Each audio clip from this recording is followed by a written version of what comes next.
ಹನುಮನ ಭಕ್ತಿ.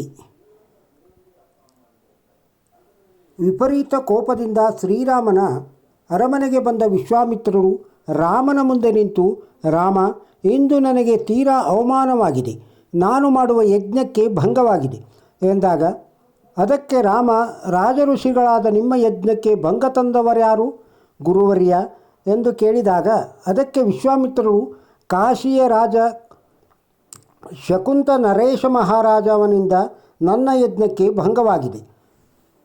ರಾಮ, ನನ್ನ ಯಜ್ಞವನ್ನು ಭಂಗ ಮಾಡಿದ ಅವನನ್ನು ಹಿಂದೆ ಸೂರ್ಯಾಸ್ತದ ಒಳಗಡೆ ವಧೆ ಮಾಡುತ್ತೇನೆಂದು ವಚನ ಕೊಡು ರಾಮ ಎಂದಾಗ, ಅದಕ್ಕೆ ರಾಮ, ಗುರುವರ್ಯ, ನಿಮ್ಮ ಯಜ್ಞಕ್ಕೆ ಭಂಗ ತಂದ ಅವನನ್ನು ಎಲ್ಲೇ ಇದ್ದರೂ ಬಿಡುವ ಮಾತಿಲ್ಲ, ಇಂದು ಅವನ ವಧೆಯಾಗುವುದು ನಿಶ್ಚಿತ ಎಂದು ರಾಮ ವಿಶ್ವಾಮಿತ್ರರಿಗೆ ವಚನ ಕೊಡುತ್ತಾನೆ. ಇತ್ತ ಇದೆಲ್ಲ ತಿಳಿದ ನರೇಶ ಭಯಭೀತನಾಗಿ, ಶ್ರೀರಾಮನೇ ನನ್ನನ್ನು ಕೊಲ್ಲಲು ಬರುತ್ತಿದ್ದಾನೆ, ನನ್ನನ್ನು ಈ ಜಗತ್ತಿನ ಯಾವ ಶಕ್ತಿಯೂ ಕಾಪಾಡಬಲ್ಲದು ಎಂದು ಸ್ವಲ್ಪ ತಲೆಯೋಡಿಸಿ ಸೀದಾ ಹನುಮನ ತಾಯಿಯಾದ ಅಂಜನಾದೇವಿಯ ಬಳಿ ಬಂದು ಪಾದದ ಮೇಲೆ ಬಿದ್ದು ನಡೆದುದೆಲ್ಲವೂ ವಿವರಿಸಿ, ಈಗ ನನ್ನನ್ನು ಕಾಪಾಡುವ ಹೊಣೆ ನಿಮ್ಮದು, ಸಪ್ತ ಸಾಗರ ಜಿಗಿದ ವೀರ ಮಾತೆಯಾದ ಆಂಜನೇಯನ ಮಾತೆ, ನೀವು ನಿಮ್ಮ ಮನಸ್ಸು ಮಾಡಿದರೆ ನನ್ನನ್ನು ರಕ್ಷಿಸಬಹುದು, ಹಾಗೆ ಹೀಗೆ ಎಂದು ಹೇಳಿದಾಗ, ಅಂಜನಾದೇವಿ ಗರ್ವದಿಂದ, ನನ್ನ ಶರಣಾಗತಿಯಲ್ಲಿ ಇರುವ ನಿನಗೆ ಯಾವ ಭಯವೂ ಬೇಡ, ನಿನ್ನ ರಕ್ಷಣೆ ನನ್ನ ಜವಾಬ್ದಾರಿ ಎಂದು ಈ ಕಡೆ ಅಂಜನಾದೇವಿ ನರೇಶನಿಗೆ ವಚನ ಕೊಡುತ್ತಾಳೆ. ಅಂಜನಾದೇವಿ ಹನುಮನನ್ನು ಕೂಗಿ ಕರೆದು, ನಾನು ಒಬ್ಬರಿಗೆ ರಕ್ಷಣೆ ಮಾಡುತ್ತೇನೆಂದು ವಚನ ಕೊಟ್ಟಿರುವೆ ಹನುಮ ಎಂದಾಗ, ಅದಕ್ಕೆ ಹನುಮ ಹಿಂದೆ ಮುಂದೆ ನೋಡದೆ, ನಿನ್ನಲ್ಲಿ ಶರಣಾಗತಿಗೆ ಬಂದಿರುವವರನ್ನು ರಕ್ಷಣೆ ಮಾಡುವುದು ನನ್ನ ಹೊಣೆ, ಜಗತ್ತಿನ ಯಾವುದೇ ಶಕ್ತಿ ಅಡ್ಡ ಬಂದರೂ ಯಾರೇ ಎದುರಾದರೂ ಶರಣಾಗತಿ ನೀಡುವೆ ಎಂದು ಹನುಮ ತನ್ನ ತಾಯಿಗೆ ವಚನ ನೀಡುತ್ತಾನೆ. ಅಸಲಿಗೆ ನಿನ್ನಲ್ಲಿ ಶರಣಾಗತಿಗೆ ಬಂದಿರುವವರ್ಯಾರು ರಾದರೂ ಯಾರು ಮಾತಾ ಎಂದು ಹನುಮ ಕೇಳಿದಾಗ, ಅಂಜನಾ ದೇವಿ ನಡೆದಿದ್ದೆಲ್ಲವೂ ವಿವರಿಸಿದಾಗ, ಈ ಶಾಕುಂತನು ರಾಮನ ಭಕ್ತನೇ ಆದರೆ ಈಗ ಅವನ ರಾಮನ ವೈರಿ ಅಂದರೆ ನನ್ನ ವೈರಿ ಕೂಡ, ನನ್ನ ಪ್ರಭುವಿನ ವಿರುದ್ಧವೇ ನಾನು ನಿಲ್ಲುವುದೇ, ಇದು ಅಸಾಧ್ಯ ಎಂದಾಗ, ಅದಕ್ಕೆ ಅಂಜನಾದೇವಿ, ಮತ್ತೆ ನೀನು ನನಗೆ ಕೊಟ್ಟ ವಚನ. ಅದಕ್ಕೆ ಹನುಮ, ಅದೆಲ್ಲ ಏನೇ ಇರಲಿ, ನನ್ನ ಪ್ರಭುವಿನ ವಿರುದ್ಧ ನಾ ಹೋಗಲಾರೆ ಎಂದಾಗ, ಹೆತ್ತ ತಾಯಿಗೆ ಕೊಟ್ಟ ವಚನ ನಡೆಸದ ನೀನೆಂಥ ಮಗ, ನಿನ್ನ ಪ್ರಭು ಅಂತಿರುವೆಯಲ್ಲ, ಆ ನಿನ್ನ ಪ್ರಭು ತನ್ನ ಮಲತಾಯಿಯ ವಚನಕ್ಕೆ ಒಪ್ಪಿ 14 ವರ್ಷ ವನವಾಸ ಮಾಡಲಿಲ್ಲವೇ, ನೀನು ರಾಮದೂತನಾಗಿ ನಿನ್ನ ತಾಯಿಗೆ ಕೊಟ್ಟ ವಚನ ಭ್ರಷ್ಟವಾಗುವೆಯ ಹನುಮ ಎಂದಾಗ, ಹನುಮನಿಗೆ ಧರ್ಮ ಸಂಕಟ, ಆ ಕಡೆ ಆರಾಧ್ಯ ದೈವ, ಈ ಕಡೆ ಮಾತ್ರ ವಚನ. ಅದಕ್ಕೆ ಹನುಮ, ಅದೇನೇ ಆಗಲಿ, ಆ ನರೇಶನ ರಕ್ಷಣೆ ನನ್ನ ಹೊಣೆ ಅಮ್ಮ ಎಂದಾಗ, ಅದಕ್ಕೆ ಅಂಜನಾದೇವಿ ಸಂತೋಷವಾಗುತ್ತಾಳೆ. ಶ್ರೀರಾಮನ ಅರಮನೆಗೆ ಹನುಮನ ಆಗಮನವಾಗುತ್ತದೆ. ಶ್ರೀರಾಮನನ್ನು ಭೇಟಿಯಾದ ಹನುಮ ತಕ್ಷಣವೇ, ಸ್ವಾಮಿ, ನಾನಿನ್ನೂ ಹೊರಡಲೇ ಎನ್ನುತ್ತಾನೆ. ಅದಕ್ಕೆ ರಾಮ, ಅದೇನು ಹನುಮ, ಹೀಗೆ ಬಂದು ಹೀಗೆ ಹೋಗುತ್ತಿರುವೆ ಎಂದಾಗ, ಪ್ರಭು, ಹಾಗೆಯೇ ನಿಮ್ಮನ್ನು ನೋಡಬೇಕೆನಿಸಿತ್ತು, ನೋಡಿದೆ, ಮುಗಿತು, ಹೊರಟೆ ಎಂದಾಗ, ಪ್ರಭು, ನೀವು ಯಾವುದೋ ಯೋಚನೆಯಲ್ಲಿ ಇರುವಿರಲ್ಲ ಎಂದು ಕೇಳಿದಾಗ, ರಾಮ ಏನೂ ಹೇಳದೆ ಹಾಗೇನೂ ಇಲ್ಲ ಎಂದು ಹೇಳುತ್ತಾನೆ. ಇದೇ ಪ್ರಶ್ನೆಯನ್ನು ರಾಮ ಹನುಮನಿಗೆ ಕೇಳಿದಾಗ ಹನುಮನಿಂದಲೂ ಅದೇ ಉತ್ತರ.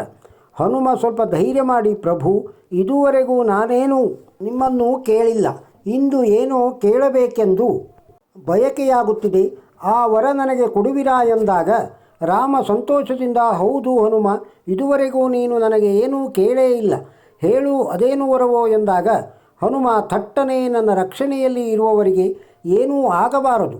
ಅದಕ್ಕೆ ರಾಮ, ತಥಾಸ್ತು, ನಿನ್ನ ರಕ್ಷಣೆಯಲ್ಲಿ ಇರುವವರನ್ನು ಸ್ವತಃ ನನ್ನಿಂದಲೂ ಏನೂ ಮಾಡಲು ಆಗುವುದಿಲ್ಲ ಎಂದು ವಚನ ಕೊಟ್ಟು ಬಿಡುತ್ತಾನೆ. ಅಲ್ಲಿಗೆ ಹನುಮ ಸಂತೋಷದಿಂದ ನಿರ್ಗಮನವಾಗುತ್ತದೆ. ಈ ಕಡೆ ಸೂರ್ಯಾಸ್ತದ ಸಮಯ ಹತ್ತಿರವಾಗುತ್ತಿದೆ. ಲಕ್ಷ್ಮಣನ ಆಗಮನವಾಗುತ್ತದೆ. ಅಗ್ರಜ, ಅದೇನು ಮಾಡುತ್ತಿರುವೆ ನೀನು, ಇಂದು ಸೂರ್ಯಾಸ್ತದ ಒಳಗಡೆ ಆ ಶಕುಂತನನ್ನು ವಧೆ ಮಾಡುವೆನೆಂದು ವಿಶ್ವಾಮಿತ್ರರಿಗೆ ವಚನ ಕೊಟ್ಟಿರುವೆಯಲ್ಲ ಎಂದಾಗ, ಅದಕ್ಕೆ ರಾಮ, ಅದೇ ಯೋಚಿಸುತ್ತಿರುವೆ ಲಕ್ಷ್ಮಣ, ಆ ನರೇಶನು ಅಂತಹವನಲ್ಲ, ಇಲ್ಲಿ ಇದೇನೋ ಅಚಾತುರ್ಯವಾಗಿದೆ, ಆದರೆ ಅದೇನೇ ಇರಲಿ ಎಂದು ಒಂದು ಬಾಣವನ್ನು ಪ್ರಯೋಗ ಮಾಡುತ್ತಾನೆ. ಆ ಬಾಣ ಆ ನರೇಶ ಇದ್ದಲ್ಲಿಗೆ ಹೋಗುತ್ತದೆ. ಆದರೆ ಅಡ್ಡ ಹನುಮ ನಿಂತಿರುತ್ತಾನೆ. ಮಾತು ಆ ನರೇಶನಿಗೆ ಸರೋವರದಲ್ಲಿ ರಾಮ ನಾಮ ಜಪದಲ್ಲಿ ನಿರತನಾಗಿರು ಎಂದು ಹೇಳಿರುತ್ತಾನೆ. ಈ ಕಡೆ ಬಾಣ ಅಡ್ಡ ಸರಿದು ಬಿಡು ಹನುಮ, ನಾನು ನಿನ್ನ ಪ್ರಭು ಪ್ರಯೋಗಿಸಿದ ಬಾಣವೆಂದಾಗ ನಾನು ನನ್ನ ಕರ್ತವ್ಯ ಮಾಡುತ್ತಿರುವೆ, ಅದಕ್ಕೆ ನಾನು ನನ್ನ ಕರ್ತವ್ಯ ಮಾಡುತ್ತಿರುವೆ, ನನ್ನ ಮಾತೆಗೆ ಕೊಟ್ಟ ವಚನಕ್ಕೆ ಎಂದಾಗ ಆ ಬಾಣ ಹನುಮನ ದಾಟಿ ಹೊರಡಲು ಅಸಾಧ್ಯವಾಗಿ ಮರಳಿ ಹೋಗಿ ಶ್ರೀರಾಮನ ಚರಣದ ಬಳಿ ಬಂದು ಬಿಡುತ್ತದೆ. ಇದನ್ನು ನೋಡಿ ದಿಗ್ಭ್ರಾಂತನಾದ ಲಕ್ಷ್ಮಣ ಶ್ರೀರಾಮನ ಬಾಣ ಹಿಂತಿರುಗುವುದೇ ಅಗ್ರಜ, ಮತ್ತೊಂದು ಬಾಣ ಪ್ರಯೋಗಿಸು ಎಂದಾಗ ರಾಮ ಮತ್ತೊಂದು ಬಾಣ ಪ್ರಯೋಗಿಸುತ್ತಾನೆ. ಆ ಬಾಣವು ತಿರುಗಿ ಬಂದು ರಾಮನ ಪಾದದ ಬಳಿ ಬೀಳುತ್ತದೆ. ಆಶ್ಚರ್ಯವಾದ ರಾಮಲಕ್ಷ್ಮಣ ಅಸಲಿಗೆ ಆ ನರೇಶನನ್ನು ರಕ್ಷಿಸುತ್ತಿರುವ ಮಹಾಶಕ್ತಿಯಾದರೂ ಯಾವುದು ಎಂದು ನೋಡಲು ಅವನಿದ್ದ ಸ್ಥಳಕ್ಕೆ ಸ್ವತಃ ರಾಮಲಕ್ಷ್ಮಣರೇ ಹೊರಡುತ್ತಾರೆ. ಇತ್ತ ಸರೋವರದಲ್ಲಿ ರಾಮನಾಮ ಜಪದಲ್ಲಿ ನಿರತನಾದ ನರೇಶ ಅವನಿಗೆ ರಕ್ಷಣೆಗೆ ನಿಂತ ಹನುಮನನ್ನು ನೋಡಿ ರಾಮನಿಗೆ ಆಶ್ಚರ್ಯವಾಗುತ್ತದೆ. ಆದರೂ ವಿಶ್ವಾಮಿತ್ರರ ಮಾತಿನಂತೆ ಅವನನ್ನು ಬಿಡುವ ಮಾತಿರಲಿಲ್ಲ. ಈ ಕಡೆ ಹನುಮ ಅಂಜನಾದೇವಿಗೆ ಕೊಟ್ಟ ವಚನ ಬಿಡುವ ಮಾತಿರಲಿಲ್ಲ. ರಾಮ ಆ ನರೇಶನಿಗೆ ತನ್ನ ಜಪವನ್ನು ಮಾಡಲು ನಿಲ್ಲಿಸುವಂತೆ ಆಜ್ಞೆ ಮಾಡುತ್ತಾನೆ. ಈ ಕಡೆ ಅವನಿಗೆ ಅಡ್ಡವಾಗಿ ಹನುಮ ಕೋಪಗೊಂಡ ರಾಮಬಾಣ ಪ್ರಯೋಗ ಮಾಡಿದಾಗ ಹನುಮ ಅಡ್ಡ ಬಂದಾಗ ಸೃಷ್ಟಿಯೇ ಅಲ್ಲೋಲಕಲ್ಲೋಲವಾಗತೊಡಗುತ್ತದೆ. ಅಲ್ಲಿಗೆ ವಸಿಷ್ಠರ ಆಗಮನವಾಗುತ್ತದೆ. ರಾಮ ವಸಿಷ್ಠರ ಪಾದಕ್ಕೆ ಬಿದ್ದು ನಡೆದದ್ದೆಲ್ಲವೂ ವಿವರಿಸುತ್ತಾನೆ. ವಸಿಷ್ಠರ ದಿವ್ಯ ದೃಷ್ಟಿಗೆ ಕಂಡ ಎಲ್ಲವೂ ರಾಮನಿಗೆ ವಿವರಿಸುತ್ತಾರೆ. ಅಲ್ಲಿಗೆ ಹನುಮ ಪಂಚಮುಖಿ ಧಾರಣೆ ಮಾಡಿರುತ್ತಾನೆ. ರಾಮ ಈ ಹನುಮನ ರೂಪ ಒಮ್ಮೆ ನೋಡು, ಈ ಶಕ್ತಿಯೇ ಆ ನರೇಶನಿಗೆ ಕಾವಲಾಗಿ ನಿಂತಿದೆ, ಅಂದರೆ ಅಸಲಿಗೆ ಅಲ್ಲಿ ಅವನದ್ದೇನೂ ತಪ್ಪಿಲ್ಲ, ಎಲ್ಲಿ ಅದೇನೋ ಅಚಾತುರ್ಯವಾಗಿದೆ ಎಂದು ಅರ್ಥ ಎಂದು ವಿವರಿಸುತ್ತಿರುವಾಗ ಅಲ್ಲಿಗೆ ವಿಶ್ವಾಮಿತ್ರರ ಆಗಮನವಾಗುತ್ತದೆ.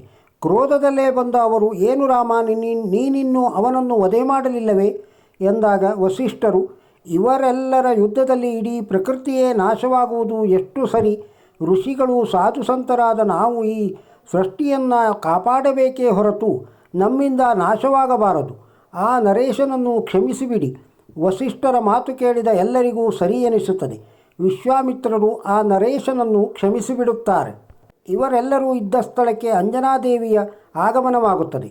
ಎಲ್ಲರೂ ಅಂಜನಾದೇವಿಗೆ ಹನುಮಂತನ ಪುತ್ರ ಪಡೆದ ನೀನೇ ಧನ್ಯ ಎಂದು ಹಾಡಿ ಹೊಗಳುತ್ತಾರೆ. ಇತ್ತ ರಾಮ ಹನುಮನನ್ನು ಕರೆದು ಬಿಗಿದಪ್ಪಿಕೊಳ್ಳುತ್ತಾನೆ. ದೇವಾನುದೇವತೆಗಳಿಂದ ಪುಷ್ಪವೃಷ್ಟಿಯಾಗುತ್ತದೆ. ಹನುಮನ ಈ ಕತೆ ಕೇಳಿದ ಎಲ್ಲರಿಗೂ ಹನುಮನ ಅನುಗ್ರಹವಾಗಲಿ. ಹನುಮನ ಶ್ರೀರಕ್ಷೆ ಇರಲಿ. ಜೈ ಹನುಮಾನ್, ಜೈ ಶ್ರೀರಾಮ. ಈ ವಿಡಿಯೋದಲ್ಲಿರುವ ಮಾಹಿತಿ ನಿಮಗೆ ಇಷ್ಟವಾಗಿದ್ದರೆ ಒಂದು ಲೈಕ್ ಕೊಡಿ. ಇದನ್ನು ಇತರರಿಗೂ ಶೇರ್ ಮಾಡಿ. ನಮ್ಮ ಚಾನಲ್ಗೆ ಸಬ್ಸ್ಕ್ರೈಬ್ ಆಗದೇ ಇದ್ದರೆ ಸಬ್ಸ್ಕ್ರೈಬ್ ಆಗಿ, ಬೆಲ್ ಬಟನ್ ಒತ್ತಿ ಆಲ್ ಸೆಲೆಕ್ಟ್ ಮಾಡಿ. ನಮಸ್ಕಾರ.